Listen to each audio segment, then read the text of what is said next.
programa a seguir pode conter descrições de extrema violência e não é recomendado para pessoas sensíveis.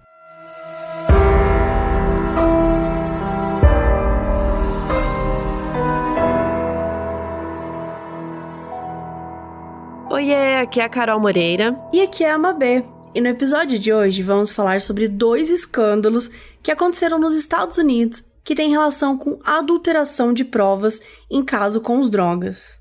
Essa história foi contada na minissérie documental da Netflix chamada Perícia Viciada, que estreou em abril de 2020. Mas o nome em inglês é muito melhor.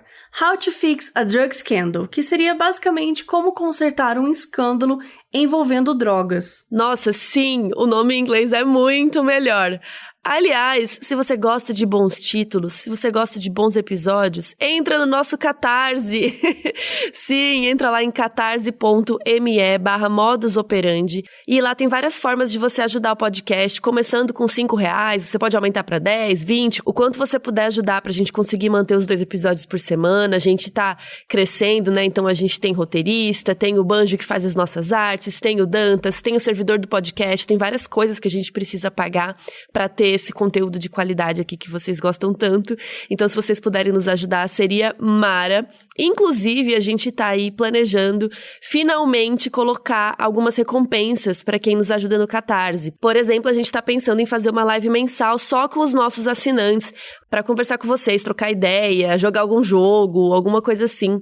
Então, fiquem ligados que em breve teremos recompensas bem legais no Catarse. E é isso, né? Então, Perícia Viciada é um documentário que foi montado com filmagens reais da época e também depoimentos dos envolvidos e tal, mas também tem reconstituições baseadas em transcrições das audiências. E além de ser um caso sobre fraude e adulteração de provas, também é uma história sobre como foi o trabalho desses advogados de defesa e como algumas profissões dentro de uma cadeia, investigativa pode mudar o rumo de um caso inteiro. E nesse caso a gente está falando de adulterações que prejudicaram mais de 30 mil casos.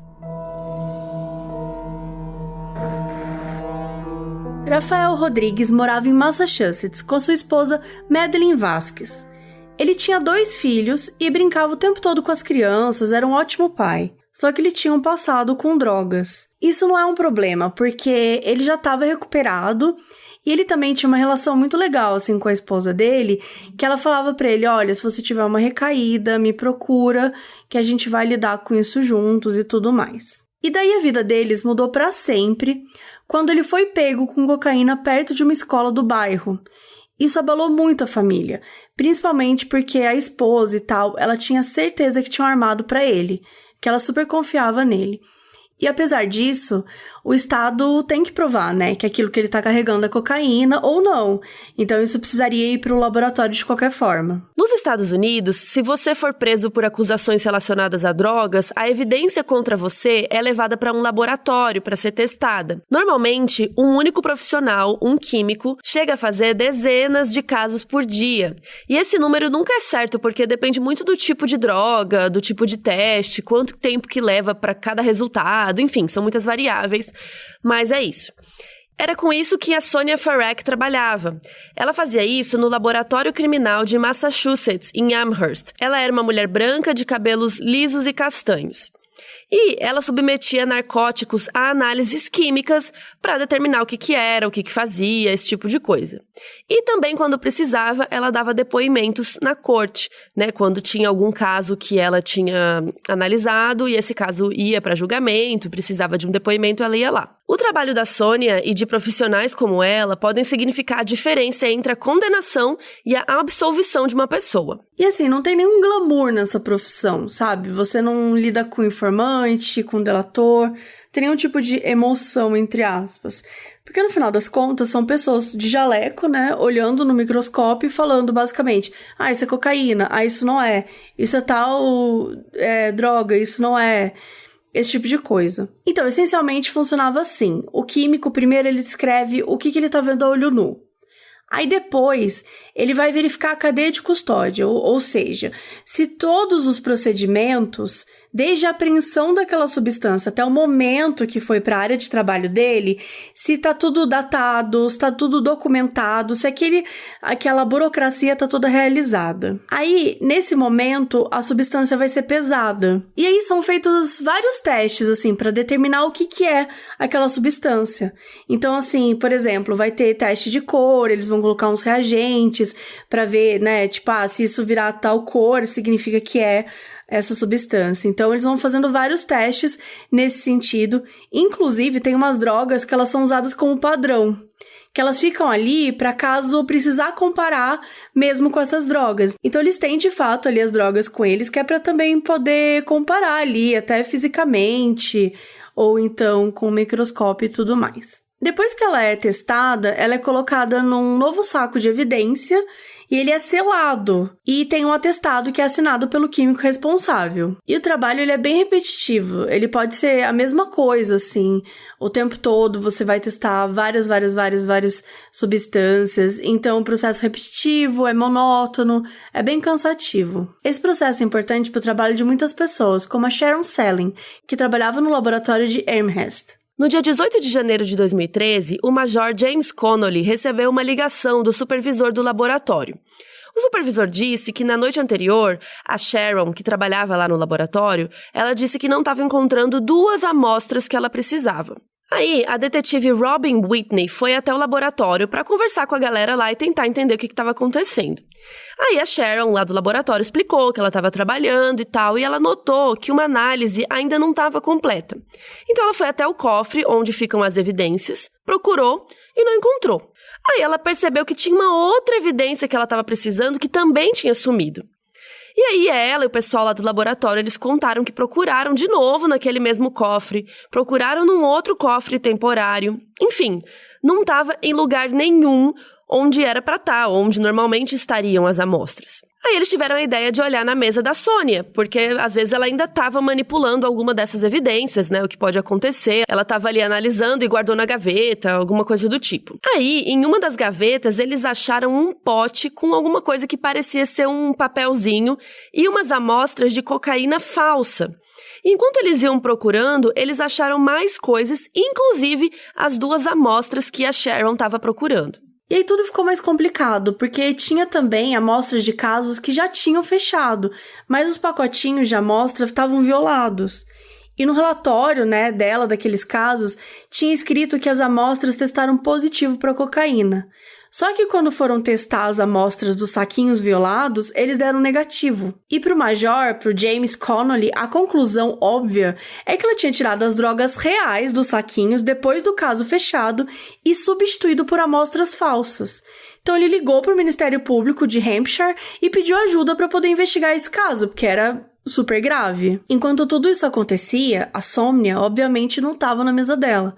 Ela estava em um tribunal meio perto dali, esperando para testemunhar em júri em um caso de drogas. Sônia foi até seu carro para fazer a sua pausa do almoço e ela estava lá sentada quando ela foi abordada pela detetive Robin.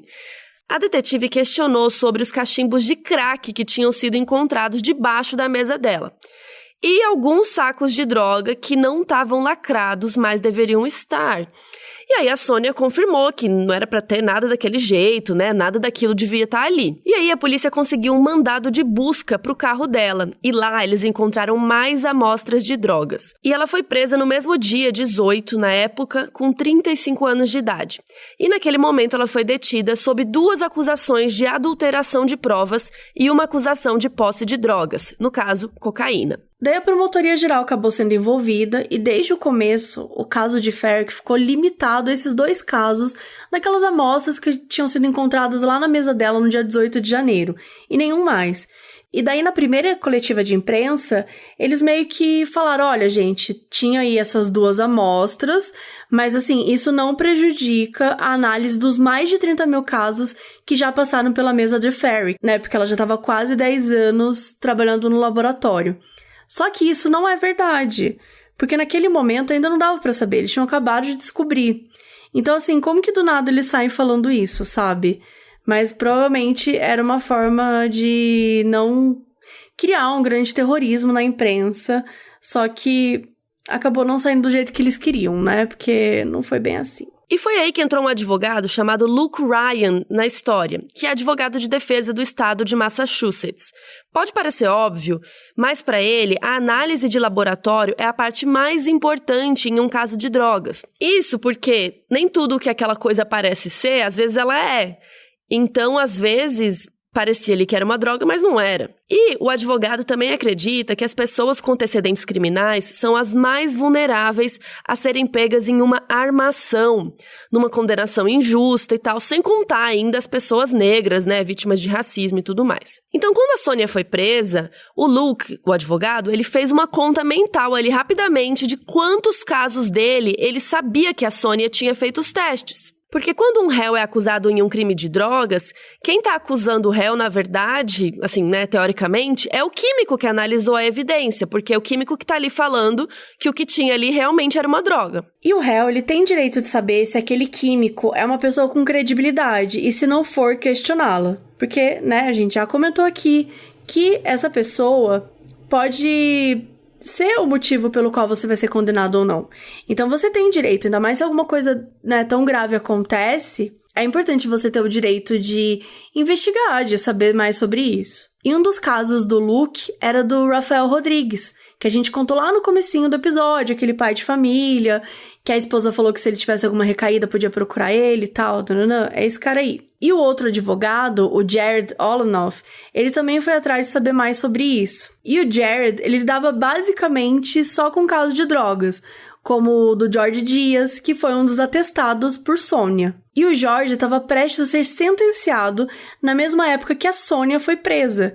Então, quando o advogado levantou a questão sobre a credibilidade dela, a sentença do George foi adiada. Quando a gente fala em credibilidade, a gente está falando de quem é aquela pessoa. Então, quem ela é enquanto ser humano, enquanto profissional. Então, vale a pena a gente dar uma passadinha aqui pela história da Sônia, que, na verdade, tinha uma vida bem normal. Ela era filha de pais rígidos, mas nada fora do normal, sabe? Ela não foi abusada na infância, nada demais. Ela teve uma vida bem boa, na verdade. E ela era ótima em tudo que ela fazia. Na escola, no softball, no basquete. Inclusive, ela foi a primeira menina em Rhode Island a jogar futebol americano em uma escola pública, junto com os meninos. Ela se formou com honras na faculdade e logo foi trabalhar no laboratório de Hinton, em Boston. E por Boston ser uma região meio cara para morar, ela pediu para os superiores dela que ela queria muito se transferir para Amherst, do outro lado, numa região mais em conta e tal, e ela conseguiu isso em 2004. Em uma audiência em 2015, a Sônia contou que a atmosfera em Amherst era bem diferente de Hinton por ser mais relaxada. Era mais amigável, era o tipo de lugar onde, se você estivesse fazendo seu trabalho, ninguém ficava de olho em você e todos se davam muito bem. Só que, na real, o laboratório era uma grande bagunça. O lugar estava caindo aos pedaços, tudo era desorganizado, sujo, feio. A verba anual do laboratório era de $300 mil e que mal dava para pagar os salários dos empregados e as contas, né, que eles tinham. Eles não tinham pessoa suficiente para fazer o trabalho direito. E mesmo assim, esse laboratório era responsável por todos os casos de apreensão de drogas de toda a parte oeste de Massachusetts. E para piorar, além de ser um ambiente relaxado, ou até, enfim, amigável nas palavras da Sônia, era, na verdade, um lugar onde os procedimentos não eram levados muito a sério, com várias coisas mal feitas, assim, às vezes feitas pela metade, e materiais importantes não estavam super seguros. Gente, a gente tá falando de um laboratório que é responsável por todos os casos de apreensão de drogas de toda a parte oeste de Massachusetts. Não é porcaria. Ou melhor, é porcaria. Mas isso não deveria estar acontecendo. Eles não tinham controle suficiente sobre nada do que estava acontecendo ali no laboratório. Os químicos frequentemente ficavam sozinhos no laboratório, sem supervisão. E isso, gente, é óbvio que não devia acontecer. E a investigação do caso da Sônia fez com que todos percebessem o quão sobrecarregados os funcionários de Amherst estavam. E por causa disso, em 2005, a Sônia estava completamente sozinha no laboratório. E aí ela pegou um pouco de metanfetamina líquida da geladeira dos padrões, que é aquela parte lá que tem todas as drogas originais para poder comparar se precisar e tal. Ela pegou pegou então a metanfetamina líquida numa pipeta e experimentou. Ela falou que a droga deu energia para ela fazer os trabalhos e que no começo ela só usava às vezes, mas depois ela foi usando todo dia e depois várias vezes no mesmo dia. E o trabalho dela realmente era bem repetitivo, era meio chato e tal. Então a energia e a motivação que a droga estava dando pra ela pareciam justificar ela usar, né? Ela fala, não, mas agora eu tô com energia, agora eu tô trabalhando melhor. Então ela ficava se justificando por que ela estava usando isso. E, além de não ter ninguém ali que pudesse ver ela usando a droga na hora, também não tinha quem visse depois. Porque as substâncias padrões não eram pesadas, não eram catalogadas. Tipo assim, ninguém ia perceber que estava faltando nada, que as coisas estavam diminuindo ali da geladeira. De 2005 a 2009, a Somnia, ela usou metanfetamina de uma única garrafa dos padrões, assim. E em todo esse tempo, nenhuma auditoria tinha sido feita. Daí, em 2009, o supervisor do laboratório resolveu fazer. E daí a Sônia entrou em pânico. E ela sabia que tinha muito menos metanfetamina, né? Porque ela estava usando. Então ela adicionou água ao pote do padrão. Só que metanfetamina é oleosa e a água e óleo não se misturam. Os dois líquidos ficaram separados. Amor, e você é química, não é possível que você não sabe disso. E o supervisor olhou e achou que a substância estava velha e se livrou dela e nem ficou sabendo de nada. E nesse ponto, a Somnia, ela já estava completamente viciada. Então, quando ela ficou sem metanfetamina, ela foi procurar lá entre os padrões outra droga e ela começou a usar anfetamina, que tinha efeitos parecidos. Ainda em audiência, ela disse nunca ter tido a sua integridade questionada por nenhum advogado de defesa. Ela disse: a maioria das pessoas sabe se estava com drogas ou não. Então, se eu tivesse declarado algo como positivo e a pessoa soubesse que era negativo, a qualquer momento eles podiam ter pedido para ser reanalisado. E eu nunca tive nenhuma análise questionada. E apesar de pedidos de advogados como Jared, a Procuradoria-Geral não quis testar os casos antigos da Sônia. Pro Jared e pro Luke, os dois advogados, um caso de vício como o dela não começa do dia pra noite. Então, o trabalho deles naquele momento era provar que alguns dos casos que tiveram atestados assinados pela Sônia deveriam ser anulados. Os agentes do Estado, eles precisam estar acima de qualquer suspeita. E eles precisam provar estar acima de qualquer suspeita. Até porque em caso de apreensão de drogas, não efetivamente começa a ser discutido e considerado em júri até que o químico diga, beleza, isso aí é uma droga tal. E a Sônia, ela foi a química no caso do Rafael, quando ele foi preso lá em 2010 por posse de cocaína.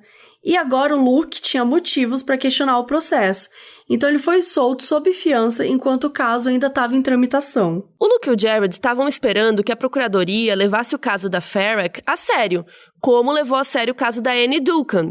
6 meses antes do caso da Sônia, em setembro de 2012, a química Annie Duncan tinha sido presa em um escândalo bem parecido. Ela era de uma família de ascendência indiana que morava em Trinidad e Tobago, que fica perto da Venezuela. Mas ela mudou para os Estados Unidos quando era criança. Ela tinha pele morena e usava óculos. A Annie Duncan foi descoberta manipulando amostras de drogas e envolveu cerca de 10 mil casos em pelo menos 6 condados, que são aquelas divisões dentro de cada estado lá dos Estados Unidos. Para os supervisores, a Annie era uma funcionária exemplar do laboratório de Hinton. Ela analisava mais casos que todo mundo. A produtividade dela era topíssima, era extremamente alta. Só que outros funcionários reclamavam dela, que ela não ligava para certos protocolos. E depois de questionarem a Annie um pouco, ela cedeu e assumiu a culpa. Ela fazia o que os especialistas chamavam de fabricação de dados. Ou seja, ela só olhava para a droga e decidia o que era, sem testes. Assim, a própria ninja, né? Ela não precisava fazer teste, não precisava fazer nada. Ela sabia tudo já. Ou seja, os supervisores meio que sabiam que tinha algo errado, só que ninguém agiu, porque os números dela eram produtivos, ela era produtiva, ela estava arrasando. Gente, os réus, eles têm direito a ser condenado de forma justa. O sistema judicial, ele precisa que os processos funcionem, que as informações sejam passadas, que elas sejam atestadas, que tenham rigor, com informação verdadeira, bem fundamentada. Isso é um absurdo. Casos como esse da Anne, né, de adulteração de provas, acaba com a vida de muitas pessoas. Assim, muita gente. A gente tá falando de casos que prejudicam muitas vidas, prejudicam muitas pessoas muitas vezes que não têm condições de se proteger perante a lei, pessoas que não têm recursos. Assim, de verdade, esse é um caso muito, muito, muito absurdo. E assim, o caso dela era diferente da Sônia, porque ela estava de fato adulterando as provas. Ai, gente, esse caso me deixa muito mal, de verdade. Porque é surreal que uma pessoa sozinha não tenha... É surreal que você tenha uma estrutura dessas que não permite que exista uma auditoria, que pessoas, sabe, imagina, ela era produtiva. Gente, foda-se que ela era produtiva. Foda-se. Isso é muito sério, você tá colocando as vidas das pessoas em risco, sabe? Você tá prejudicando milhares de famílias. E pros 2 advogados, o caso aqui era lógico. Qualquer atestado assinado pela FARAC devia ser desconsiderado. Isso porque é direito constitucional americano que um réu tenha acesso a qualquer prova que o inocente de um crime. E existem várias coisas que caracterizam algo como prova de inocência, e uma delas é justamente o fato de que alguém do governo ou responsável em algum momento por um caso e tal, que alguma dessas pessoas agiu de má fé e prejudicou a acusação. E uma prova contra a Sônia, então, era o mesmo que uma prova de inocência para casos como o do Rafael Rodrigues. Mas o que aconteceu foi que lá em agosto de 2013, o Luke e o Jared, os advogados, eles receberam um e-mail com documentos sobre a investigação de FARAC, e nenhum desses documentos tinha algo de útil que ajudasse nos casos deles. E na catalogação que tinha sido encontrada lá no carro da Sônia, por exemplo, não tinha nada sobre drogas. Tinha um monte de coisa listada em documentos oficiais, tipo papelado de laboratório. Isso não é prova de nada. E a pessoa responsável por cuidar dessa evidência do caso da Sônia era super inexperiente. Ou seja... Quando os advogados pediram para ver os documentos, a pessoa responsável disse que eles não podiam ver, e mesmo com diversas petições, a promotoria se recusou a mostrar. E essa recusa foi mantida por um juiz, e não apenas isso. Depois de um relatório não muito bem feito, foi decidido que o vício da Sônia só tinha começado em julho de 2012. Então, todas as condenações feitas a partir de análises dela, antes dessa data, de julho de 2012... todas as condenações estavam mantidas. Então, pessoas como o Rafael Rodrigues e o Jorge Dias tiveram que voltar para a prisão. A data início, né, por assim dizer, lá do vício da Sônia, apesar de não fazer muito sentido com o que a gente sabe hoje, na época fez. Especialmente porque o Jim Henchet, o supervisor do laboratório, ele comentou que uns 6 meses antes de ser descoberta, a Sônia estava agindo meio estranho. O que pareceu 2012 para eles, na verdade, foi meados de 2011. Ela fazia mais pausas que o normal, às vezes ficava uns 10 minutos fora, e essa foi a época que ela começou a usar cocaína. Primeiro ela pegou a cocaína dos padrões do laboratório, e depois ela ficou preocupada de perceber que estava faltando, assim como aconteceu com a metanfetamina.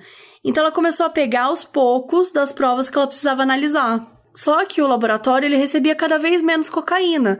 Então, quanto menos vinha, menos ela conseguia tirar de evidência, porque ia ser perceptível. Foi aí que ela começou a fumar crack, fazendo cachimbos caseiros com o que ela tinha disponível.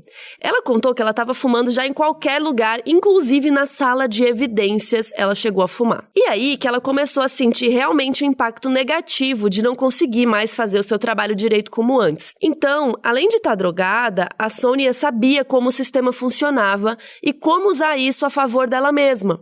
Ela sabia todas as falhas do laboratório, os horários de entrega, a distribuição de tarefas. E ela usava isso, né, para poder consumir as drogas ali do laboratório. As pausas que ela fazia para poder se drogar começaram a ser tão frequentes que todos os colegas começaram a reparar. Até um deles perguntou o que estava rolando e ela inventou uma desculpa que estava com problemas em casa, uns papinhos assim, e ele acreditou. E do meio de 2012 até janeiro de 2013, quando ela foi pega, a Sonia falou que era o pior momento do vício dela. Ela tirava uma parte da cocaína, que chegava nas evidências, pra ir até o laboratório de noite e transformar em crack.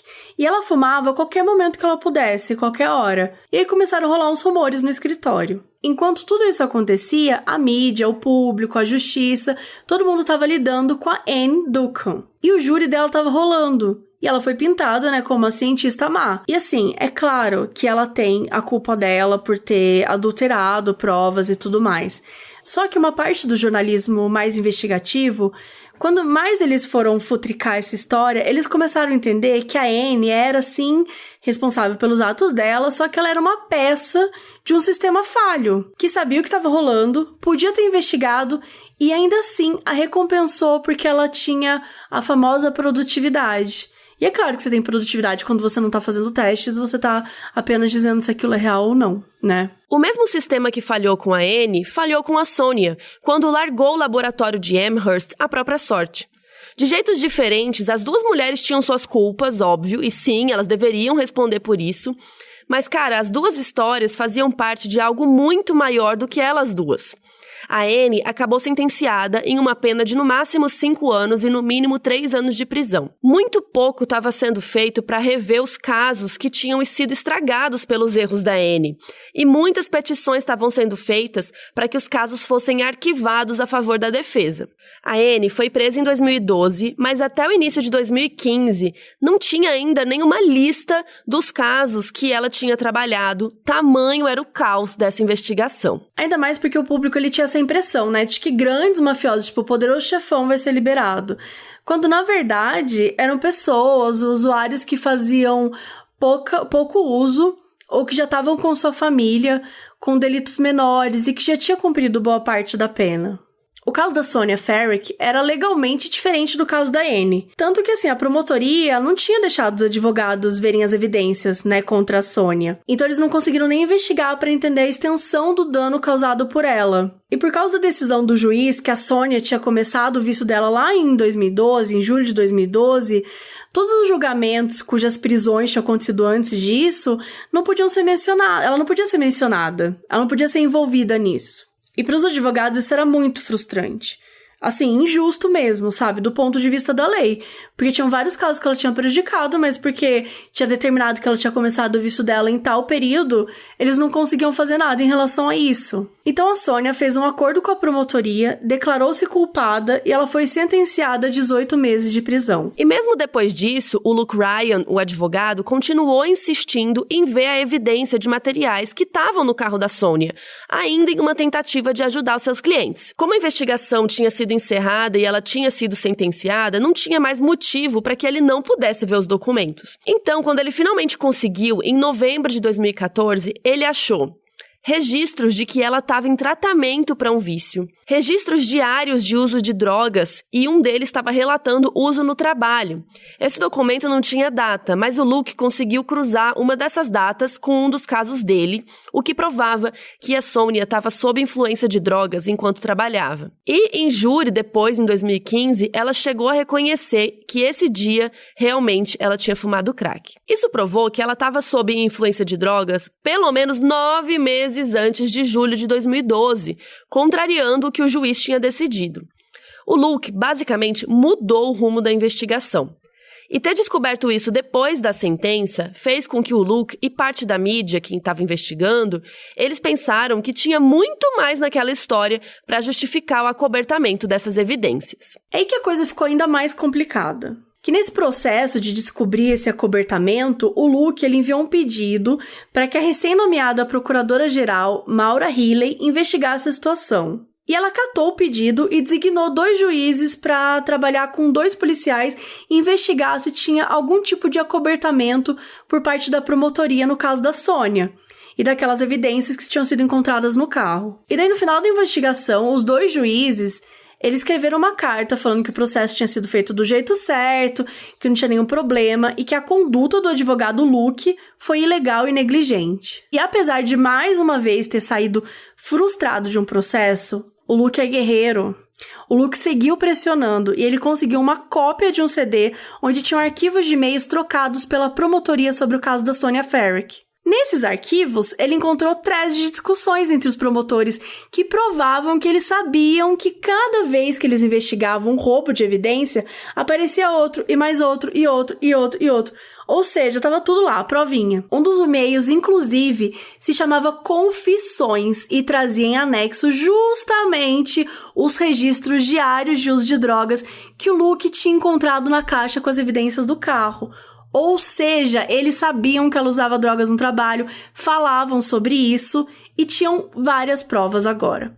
E tudo apontava para o fato de que eles estavam tentando fazer esse caso ter o menor escopo possível, ao contrário do caso da Annie Dookhan. Em janeiro de 2015, a Sonia saiu da prisão depois de cumprir a sua sentença de 18 meses. No começo, ela foi super assediada pela imprensa, não conseguia emprego, foi um saco, assim, pra ela. E parecia que tinham só largado ela na sociedade de volta e pronto. E a posição do governo era de que eles tinham resolvido isso super rápido, né? Arrasaram, parabéns e tal.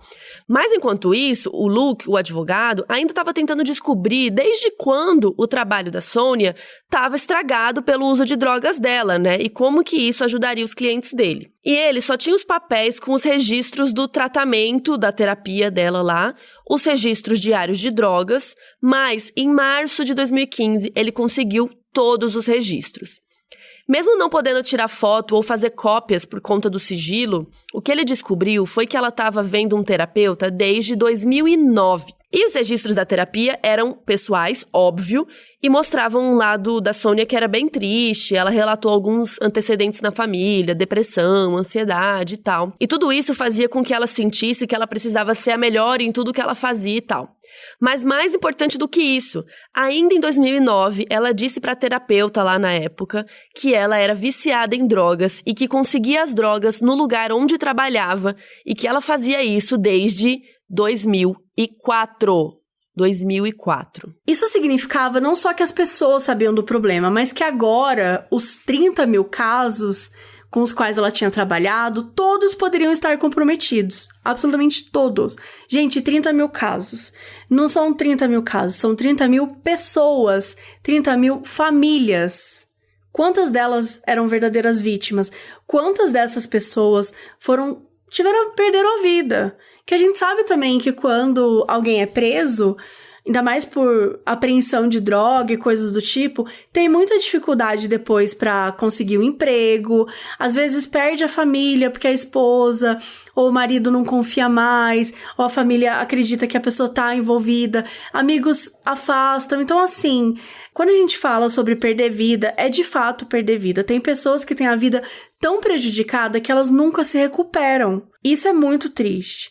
Isso já é triste quando as pessoas são culpadas, imagina quando as pessoas não são culpadas. Então, assim, a gente tá falando de um caso, sei que eu já falei isso várias vezes, mas é triste demais e isso é enlouquecedor, Mas vamos lá, que o Luke guerreirinho. E por conta da seriedade dessa descoberta, né, que todos esses casos tinham sido comprometidos, o Luke conseguiu permissão com o juiz para divulgar esses registros. Daí, em abril de 2015, o Rafael Rodrigues foi solto e sua investigação foi colocada como pendente. Só que a história dele não teve um final feliz. Ele acabou morrendo de overdose 1 ano e alguns meses depois de ser solto. E talvez por conta dessas turbulências mesmo desse caso, que ele não aguentou a pressão de viver essa vida nessa ansiedade de saber se ele voltava ou não para a prisão de novo. É muito, muito, muito triste. E os advogados de defesa que estavam lá trabalhando nas petições para anular os casos dos testes da Annie Dookhan também continuaram o seu trabalho. Depois que eles finalmente conseguiram uma lista oficial, eles chegaram em 24 mil casos onde ela tinha trabalhado. E a maioria desses casos eram crimes pequenos. Cerca de 60% deles, as acusações eram apenas caso de posse de drogas. Tanto no caso da Ferrick quanto no da Dookhan, os advogados tinham dificuldade de fazer entender que os atos delas tinham prejudicado todo o processo de confiabilidade dos testes. E por isso não dava para rever caso a caso, e sim tinha que ter uma anulação em massa. Então, finalmente, o Superior Tribunal de Justiça dos Estados Unidos deu um ultimato à Promotoria Geral e eles entenderam que a Sonia Farak foi presa, cumpriu sua sentença, mas que não teve nenhuma investigação feita, ou seja, ninguém sabia o que ela realmente tinha feito ou não. Então, em 16 de setembro de 2015, 9 meses depois de ser solta, ela foi depor e eles garantiram imunidade para ela como uma forma de fazer com que ela contasse toda a verdade. Então eles precisaram escolher entre botar a culpa nela ou realmente esclarecer tudo que tinha sido feito por ela no laboratório entre 2004 e 2013 para que todos aqueles casos atestados por ela fossem postos à prova.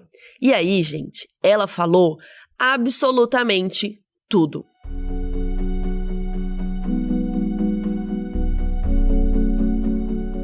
E o que mais surpreendeu, gente, foi a facilidade que ela contava que fazia as coisas. E mais do que isso provava a completa falta de supervisão, controle que o laboratório tinha. E claro que isso também provava que mesmo que a droga que ela estivesse usando fosse só estimulante, que isso poderia afetar o julgamento dela a princípio. E claro que isso provava também que ela fazer aqueles testes chapadona prejudicou toda a confiabilidade do processo. E não dava pra dizer com certeza que qualquer um dos atestados feitos por ela eram confiáveis.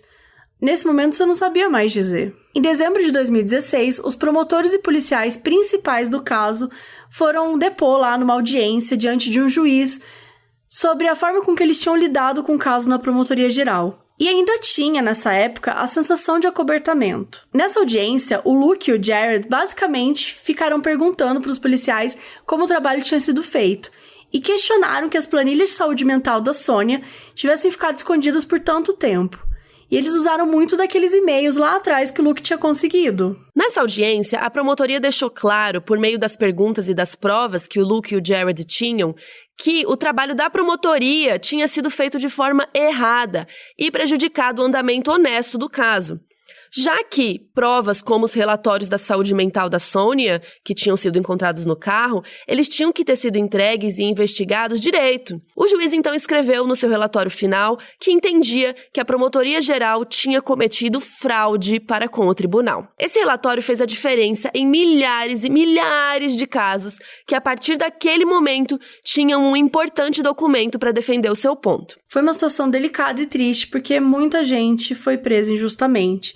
E como eu já disse, né, quando a pessoa sai da prisão, mesmo quando é injusto, ela não consegue trabalho fácil, ela tem antecedentes criminais. Isso dificulta muitas coisas que poderia ser normal, como encontrar um emprego, voltar para sua família, dar tudo certo. Essas coisas não são assim que acontecem na vida real. Daí, em 2017, depois da deliberação, o Supremo Tribunal ele decidiu que os promotores dos casos que foram atrapalhados pela Anne tinham uma escolha. Ou os processos seriam totalmente arquivados, ou os promotores tinham que provar que o réu era culpado sem usar as análises dela, porque estava tudo, adulterado, não era nada confiável. A grande maioria dos casos foi arquivada, o que representava um número de 21.839 casos. Em maio de 2018, todas as condenações feitas a partir das análises de Sonia também foram arquivadas. Combinando os casos da Anne e da Sonia, isso significou o arquivamento de mais de 35 mil casos.